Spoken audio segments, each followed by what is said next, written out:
Welcome back to the Fundamentals of Fitness, the podcast where we strip away the noise, the nonsense, and the unrealistic expectations and focus on what actually works in the real world. I'm Alison, your no-nonsense coach, and today we're talking about something that quickly stops more people making progress than the lack of motivation ever does. And that is the perfect plan.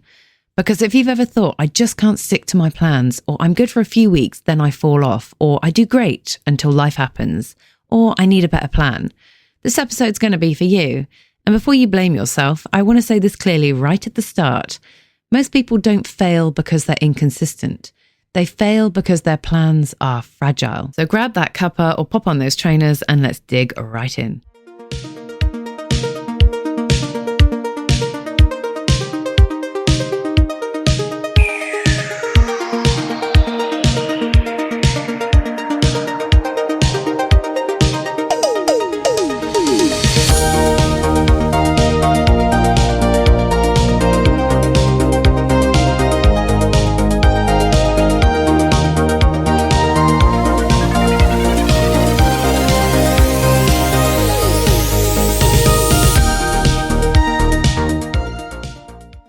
So let me describe you a plan that I see all the time. And it usually includes 4 to 5 gym sessions a week, perfectly timed workouts, tightly tracked nutrition, zero flexibility, no room for tiredness, no room for stress, no room for life.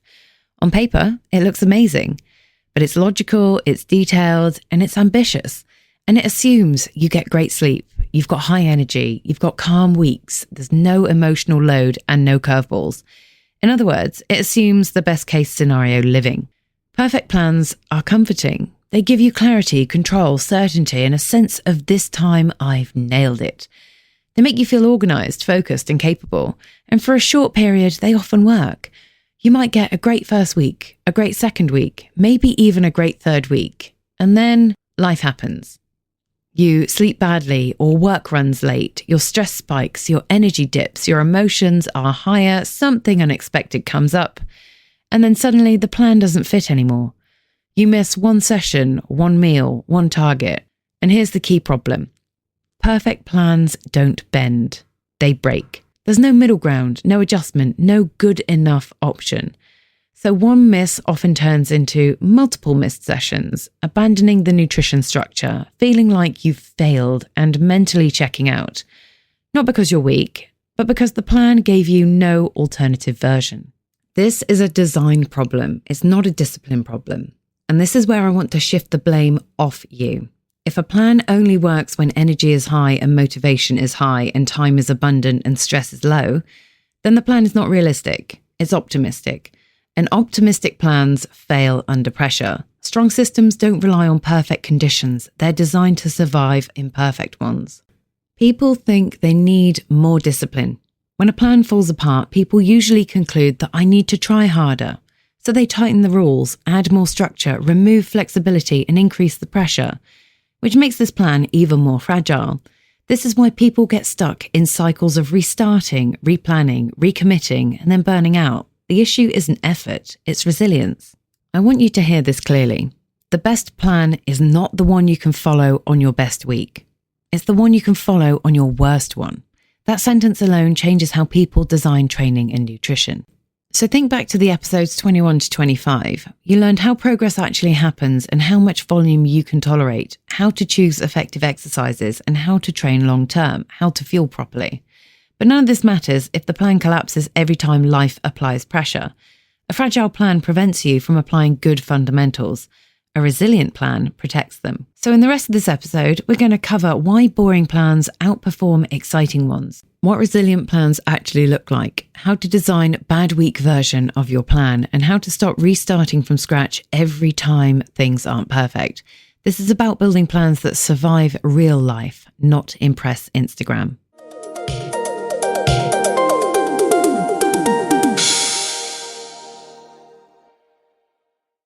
So let's talk about the word boring. Because in fitness, boring gets a bad reputation. People think boring means uninspiring, lazy, not trying hard enough, or not serious. But in reality, boring plans are the ones that actually work.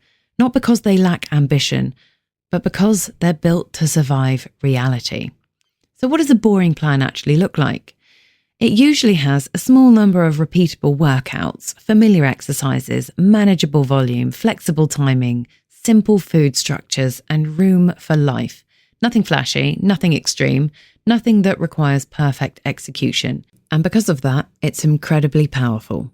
Boring plans don't give you that rush of new start energy, dramatic change, novelty-driven motivation. They don't feel exciting, they feel ordinary. But ordinary is where consistency lives, and consistency is where results come from.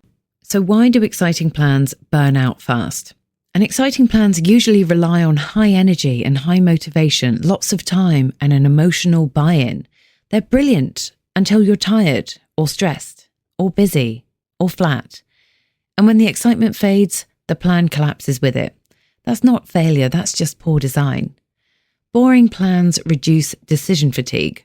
One of my biggest beliefs of boring plans is this: they reduce the number of decisions you have to make. When workouts are familiar, meals are predictable, expectations are clear, your brain doesn't have to negotiate with itself all day. Less mental effort equals higher adherence. Boring plans create momentum. Because boring plans are repeatable, they create rhythm, routine, confidence. You stop asking, what should I do today? Am I doing enough? Is this the right thing? And you start trusting the process. Momentum builds quietly, and that's exactly how progress happens. Boring plans are more flexible, ironically. This might sound strange, but they are actually more flexible than the perfect ones, because they're not tightly wound. You can move a session or shorten a workout, simplify a meal, and adapt to low energy days and still stay on plan. Perfect plans don't allow that. Boring ones do. And here's something I see all the time with clients. When someone switches from an exciting, perfect plan to a boring, resilient one, they stop feeling like they're constantly messing up. Confidence improves, self-trust improves, and consistency improves, and then suddenly, progress follows. And here's a really important reframe for you. And I want to say this nice and clear.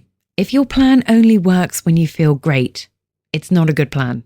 Good plans work when you feel average, tired, stressed, unmotivated, because those days happen far more often than the perfect ones do. So now you know why boring plans win, why exciting ones fail, and why consistency lives in simplicity. Next, we're going to get very practical. We're going to talk about what actually makes a plan resilient and how to design something that doesn't fail and fall apart when life gets busy.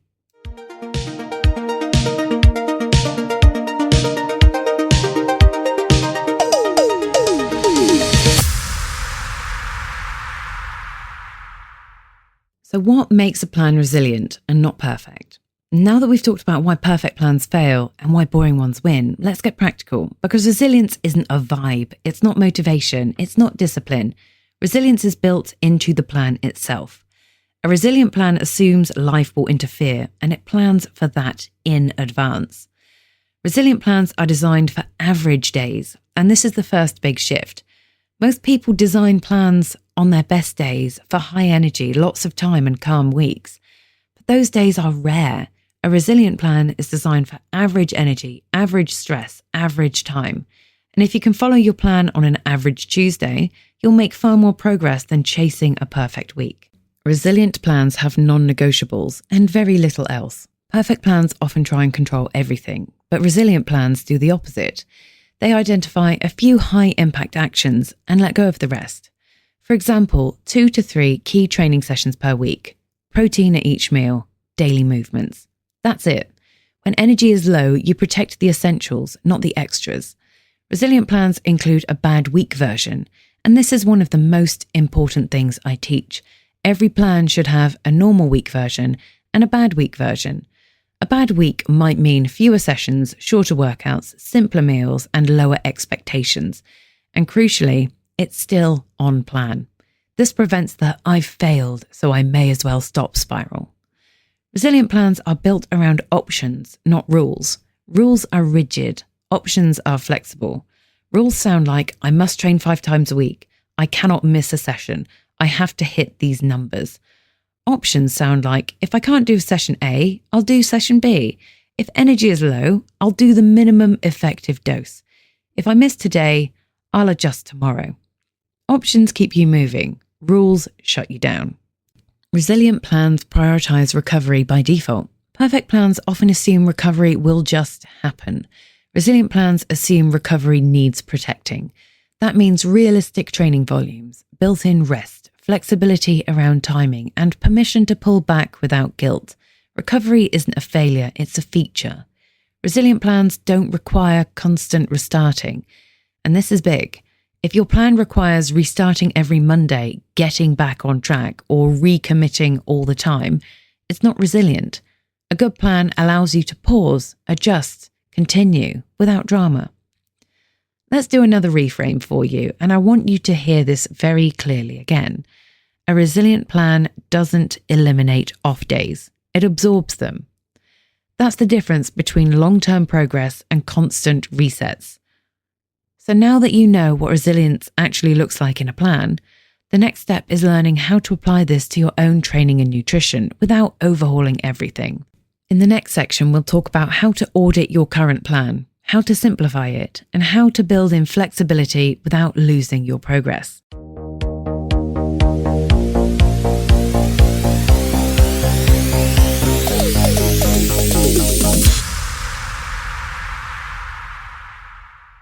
How to fix your current plan without starting again.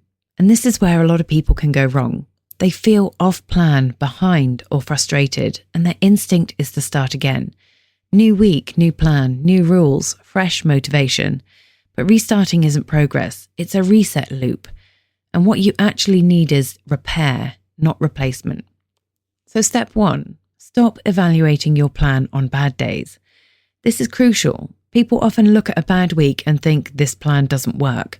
But bad weeks are not evidence that a plan is broken. They're evidence that life is happening and energy fluctuates and that stress is real. A plan should be judged on how well it carries you through imperfect weeks, not how impressive it looks on a perfect one. Step 2, identify the minimum that moves the needle.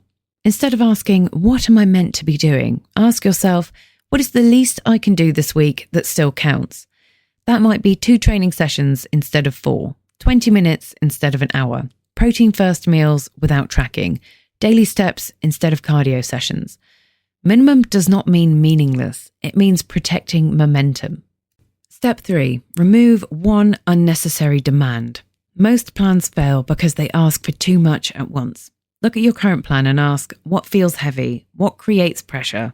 What requires perfect conditions? Remove just one of those. Not forever, just for now. Progress often improves when pressure reduces. Step 4, build a low energy version of your plan. This is one of the most powerful things you can do, and ask yourself, what does training look like when I'm tired? What does nutrition look like when I'm stressed? What's realistic when time is tight? Write that version down.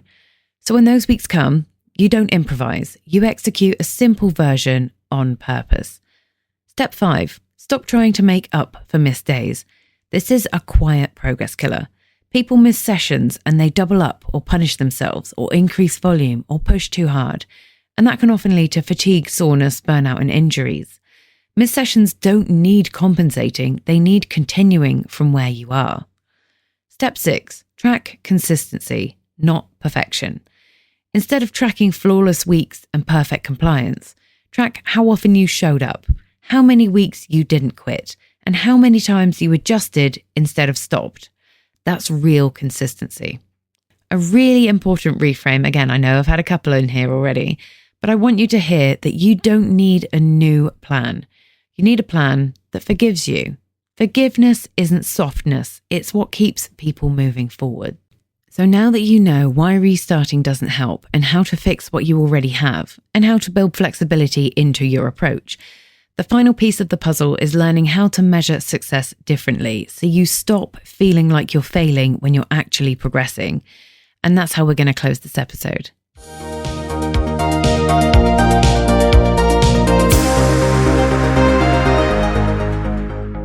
So let's find out how to measure progress without burning yourself out.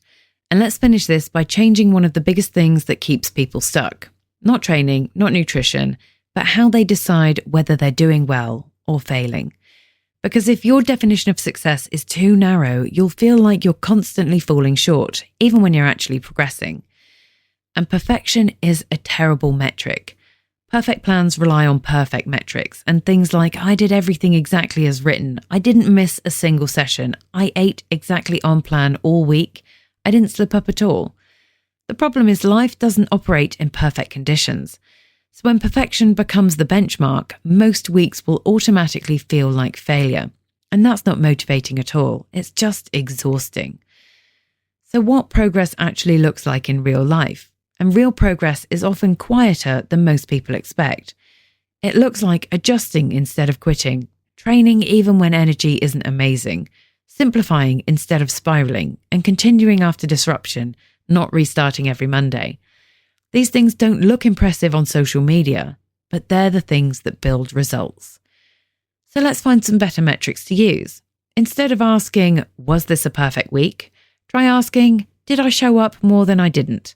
Did I protect the essentials? Did I adjust instead of stop? Did I recover and continue? Did I avoid throwing everything away? If the answer to those is yes, you're progressing. Consistency is about direction, not execution. And this is a really important shift. Consistency doesn't mean doing everything all the time, flawlessly. It means continuing in the same direction even when the pace changes, even when the plan simplifies. Direction beats intensity every time. So why boring plans build self-trust? And here's something people don't talk about enough. Every time you set unrealistic expectations, fail to meet them, and restart again, you lose a bit of trust in yourself. But when you follow a boring, resilient plan and stick with it, adapt it, and keep going, you rebuild that trust. And self-trust is one of the most powerful drivers of long-term success. If you take one thing away from today's episode, let it be this. The problem was never that you couldn't stick to the plan. The problem was the plan didn't stick to real life. You don't need more rules, more restriction, and more pressure. You need plans that bend, forgive, absorb disruption, and keep you moving forward. That's how boring plans win. And that's why perfect plans fail. And before you go, if this episode has helped, share it with someone who needs to hear it. So many people are stuck blaming themselves when the issue is actually the plan, not their effort or character. And if you've enjoyed the podcast, make sure you subscribe so you don't miss what's coming next. I'll see you in the next episode.